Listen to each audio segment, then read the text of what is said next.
Hace muchísimo tiempo que no compartimos con la familia, que no veo a mi mujer y a mis hijos.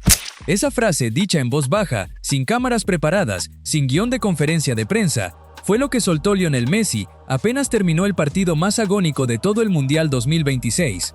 No lo dijo antes de un gol, no lo dijo levantando un trofeo, lo dijo en la zona mixta, todavía con la camiseta empapada, minutos después de haber remontado un 0-2 casi imposible ante Egipto. Y esa frase cambió, de golpe, la manera en que medio planeta estaba mirando este Mundial. Porque hasta ese momento la historia parecía sencilla. Un genio de 39 años peleando por una copa más, rodeado de números que ya nadie discute. Pero lo que Messi confesó esa noche destapó otra historia. Una que no tiene nada que ver con goles ni con récords. Tiene que ver con el precio, con lo que cuesta, puertas adentro, sostener este último baile. Quédate hasta el final, porque hay un dato de ese mismo testimonio sobre sus propios compañeros que explica algo que muy pocos habían entendido hasta ahora sobre este grupo. Y antes de entrar de lleno en esto, si todavía no lo hiciste, este es el momento perfecto para suscribirte, porque lo que viene es de lo más humano que vas a escuchar de Messi en todo el torneo. Todo arrancó el 7 de julio, en el Mercedes-Benz Stadium de Atlanta. Argentina se enfrentaba a Egipto en octavos de final, y lo que debía ser un trámite se convirtió en una pesadilla. Yasser Ibrahim adelantó a los egipcios a los 15 minutos con un remate que sorprendió a toda la defensa argentina, y 6 minutos después llegó el golpe que nadie esperaba. A Messi le atajaron un penal. Mostafa Shobeir, el arquero egipcio, adivinó el lado y le tapó el remate al mejor jugador de la historia, delante de miles de argentinos que se quedaron mudos en las gradas. El capitán, el hombre que ya tiene más goles mundialistas que cualquier otro ser humano sobre la tierra, había fallado desde los 12 pasos, y el marcador seguía en contra en un partido que Argentina necesitaba ganar sí o sí para no complicarse el camino. La cosa empeoró todavía más. Mostafa Siko puso el 2-0 al minuto 67, y encima le anularon otro gol por una falta previa que generó una polémica enorme, tan enorme que la propia Federación Egipcia terminó presentando una denuncia formal ante la FIFA por el arbitraje del francés François Letexier. Su técnico, Hossam Hassan, llegó a decir que el partido estuvo arreglado y que la FIFA quería a Argentina en el torneo por marketing. Palabras fuertes, dichas con el dolor todavía fresco de una eliminación que se sentía a la vuelta de la esquina, porque en ese momento del partido, Argentina, la campeona vigente, estaba a nada de quedar afuera en octavos de su propio mundial. Imagínate ese banco de suplentes a mitad del segundo tiempo, el peso de un país entero, la angustia de ver que todo se podía terminar ahí, en Atlanta, contra un rival que antes del partido había avisado, por boca del hermano del propio técnico, que ellos tenían a Mohamed Salah y a 26 Messis propios, y que no le tenían miedo a nadie. Hossam Hassan, además, es el máximo goleador histórico de la selección egipcia, con 69 tantos en su carrera, así que no hablaba desde la ingenuidad, sabía perfectamente lo que significaba dejar afuera a Argentina. Y entonces apareció el otro Messi, el de siempre, el que aparece justo cuando el reloj empieza a asustar. Cuti Romero achicó distancias de cabeza al 79, y 4 minutos después llegó el empate. Messi, con su gol número 21 en mundiales, ampliando otra vez su propio récord histórico. Fue su octavo tanto del torneo, y con ese penal fallado ya lleva 4 errados de 8 en toda su historia mundialista. Un dato curioso para el máximo goleador de todos los tiempos. Hasta los más grandes se equivocan, y siguen siendo los más grandes igual. Enzo Fernández selló la remontada ya en el añadido, 3-2, y Argentina respiraba de nuevo, después de haber estado a un suspiro de quedar eliminada contra todo pronóstico, en un partido que Hossam Hassan había prometido ganar sin miedo. Pero lo que pasó después del pitazo final fue lo que realmente marcó esa noche. Messi se abrazó con Scaloni, y ahí, frente a las cámaras, ambos rompieron en llanto. No fue el llanto de la victoria fácil, fue otra cosa. Fue el llanto de dos hombres que sienten, cada partido, que puede ser el último. Y minutos después, ya en la zona mixta, hablando con Juan Pablo Sorín, su excompañero del Mundial de Alemania 2006, Messi bajó la guardia como pocas veces lo hace, frente a un micrófono. Hay algo simbólico en que fuera justo Sorín quien lo escuchara. Los dos compartieron aquel vestuario de 2006, donde un jovencísimo Messi debutó en mundiales bajo las órdenes de José Pekerman, el mismo entrenador que, 20 años después, sigue asegurando que ya entonces sabía que estaba viendo algo que iba a durar para siempre. algo que, en sus propias palabras, iba más allá de su edad.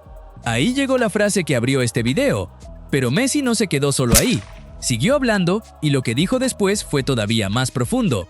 Reveló que tiene a su papá en Argentina, junto a su mamá y sus hermanos, mientras él está a miles de kilómetros, jugando la que puede ser su última Copa del Mundo. Contó que recién el otro día, en Miami, tuvo apenas una tarde para ver a su familia. Una tarde. Después de semanas de concentración, de presión, de cargar sobre los hombros la ilusión de todo un país, lo único que tuvo fue una tarde con su mujer y sus hijos antes de volver a subirse al barco de este mundial. Y aún así dijo, disfrutan de estar juntos cuando pueden, la pasan bien y saben para lo que están ahí. Fíjate en el contraste. Por un lado, el hombre que rompe todos los récords posibles, el que ya es el máximo goleador histórico en Copas del Mundo, muy por encima de nombres como Klose, Ronaldo Nazario o Gerd Müller. Por otro lado, un padre y un esposo que hace muchísimo tiempo no puede simplemente estar en su casa, viendo crecer a sus 3 hijos día a día. Esa es la parte de la historia que la estadística nunca cuenta, la que no cabe en ninguna tabla de goleadores. Pero hay otro fragmento de esa misma confesión que merece que lo pares y lo pienses un segundo. Messi contó que sus propios compañeros, sabiendo que a esta altura de su carrera él ya no puede correr como corría a los 20 años, hacen un esfuerzo extra por él. Sus palabras exactas fueron que sacan ese sacrificio de donde no tienen para cubrir los momentos en los que él corre menos, y que lo hacen de corazón, de manera natural, porque de verdad lo sienten así. Piensa en lo que significa eso.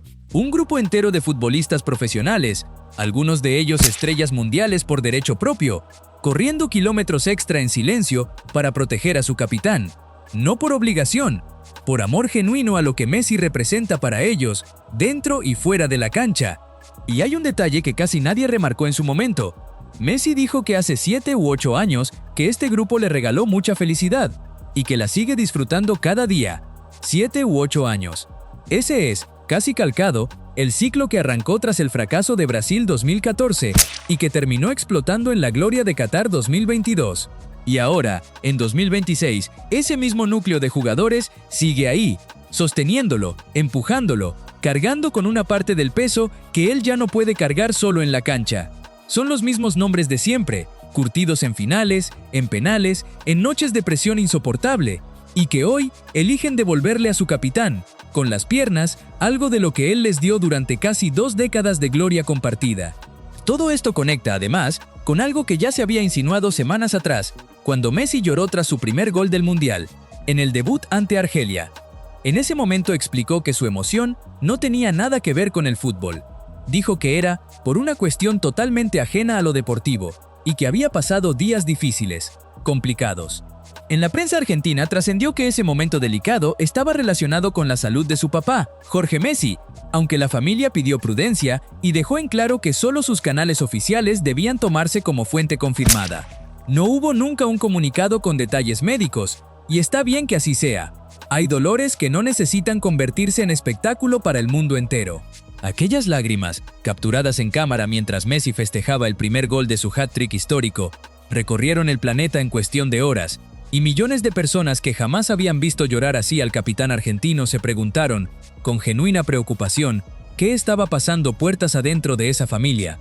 Ese trasfondo ayuda a entender por qué, semanas más tarde, frente a Sorín, Messi se permitió abrir una puerta que casi nunca abre en público, porque este no es un jugador acostumbrado a hablar de sus sentimientos frente a un micrófono. Durante años construyó una imagen de hombre reservado, casi tímido en las conferencias de prensa, que prefiere que hablen sus goles antes que sus palabras. Él mismo lo reconoció alguna vez, en otra entrevista, que es de guardarse las cosas para adentro, de comerse todo él solo antes que exponerlo. Y sin embargo, ahí estaba, a los 39 años, admitiendo en voz alta que el precio de perseguir esta última copa se paga también en casa, en las tardes que no puede compartir con sus hijos, en los cumpleaños y los partidos de fútbol de barrio que se pierde mientras él persigue una gesta que ya nadie más en la historia del fútbol logró. Y aquí es donde el relato se vuelve todavía más grande, porque no hablamos de cualquier jugador desesperado por sumar un título más a su carrera. Hablamos del hombre que en el debut ante Argelia hizo su primer hat-trick en mundiales, a los 38 años y 357 días, el más veterano en lograrlo, marca que le arrebató nada menos que a Cristiano Ronaldo. Del hombre que después le marcó un doblete a Austria y llegó a 18 goles, superando a Miroslav Klose y quedando, en solitario, como el máximo goleador histórico de la competencia. Y del hombre que, apenas unos días atrás, ante Egipto, amplió esa marca hasta los 21 goles, mientras fallaba un penal, se abrazaba llorando con su entrenador y confesaba, horas después, que hace muchísimo tiempo no ve a su familia. Es una combinación que pocas veces se ve en el deporte, la cima absoluta de un logro histórico, sostenida sobre un sacrificio personal enorme y silencioso. Ni Pelé ni Maradona, los otros dos nombres que suelen mencionarse en cualquier debate sobre el mejor de la historia, terminaron un mundial acumulando semejante cantidad de goles a los 39 años. Y sin embargo, esa comparación de números, por impresionante que sea, se queda corta si no se mira también el otro lado de la balanza. Las noches sin ver crecer a sus hijos, las videollamadas cortas antes de dormir, un padre lejos, en Argentina, mientras él sigue peleando por una copa más. Lionel Scaloni ya lo había dicho semanas atrás, casi como si intuyera hacia dónde iba todo esto. Será el mejor de la historia por siempre, y va a ser muy difícil que lo superen. Pero esa frase, dicha en la euforia de un triunfo, suena distinta cuando la escuchas después de conocer lo que Messi realmente está dejando en el camino para conseguirlo. Incluso José Pekerman, el hombre que hizo debutar a Messi en aquel Mundial de Alemania 2006, cuando Sorín todavía era compañero de vestuario, lo describió hace poco como un verdadero ejemplo. Y hoy, viéndolo hablar de su familia con esa honestidad tan poco habitual en él, cuesta no darle la razón. Porque un ejemplo no se mide solamente en goles ni en trofeos levantados, se mide también en lo que uno está dispuesto a resignar cuando nadie está mirando, cuando las cámaras ya se apagaron y solo queda un hombre cansado, lejos de su casa, pensando en su familia. La palabra clave de todo esto, la que resume el fondo de esta historia, es sacrificio. Sacrificio de Messi, que renuncia a tiempo con su mujer y sus 3 hijos por una ilusión colectiva que empezó hace 20 años, cuando era apenas un adolescente debutando frente a Serbia y Montenegro. Y sacrificio de sus compañeros que corren de más para cubrirlo, sin que nadie se los pida, solo porque sienten que él se lo merece después de todo lo que les dio. 2 sacrificios que se cruzan, que se sostienen mutuamente y que explican mejor que cualquier estadística por qué este grupo llegó tan lejos, partido tras partido, aun cuando el marcador parecía condenarlos. Y ahora, con esa confesión todavía fresca, todavía doliendo un poco, Argentina se prepara para enfrentar a Suiza en cuartos de final, en el Arrowhead Stadium de Kansas City. Un rival que viene de eliminar a Colombia en octavos y que no le va a regalar absolutamente nada a nadie. Messi, con 39 años recién cumplidos, vuelve a subirse al ring sabiendo que cada partido que gana es, también, una tarde más lejos de su casa, una tarde más sin abrazar a sus hijos ni sentarse a la mesa con su familia completa. Él mismo lo dijo, casi como una despedida provisional a esa noche agónica en Atlanta. No se podía terminar hoy. Y tenía razón, no se terminó. El sueño sigue, un partido más, con un capitán que llora por su familia y un grupo entero que corre por él en cada minuto que le queda de piernas. La pregunta que te dejo es esta: ¿qué pesa más en una historia como esta? ¿Los récords que va a dejar Messi para siempre en los libros del fútbol? ¿O lo que está resignando en su vida personal para conseguirlos? Déjamelo en los comentarios porque esta discusión recién empieza. Y si este video te llegó, dale like, compártelo y quédate para el próximo capítulo de esta historia, porque contra Suiza, el último baile de Messi todavía tiene mucho para contar.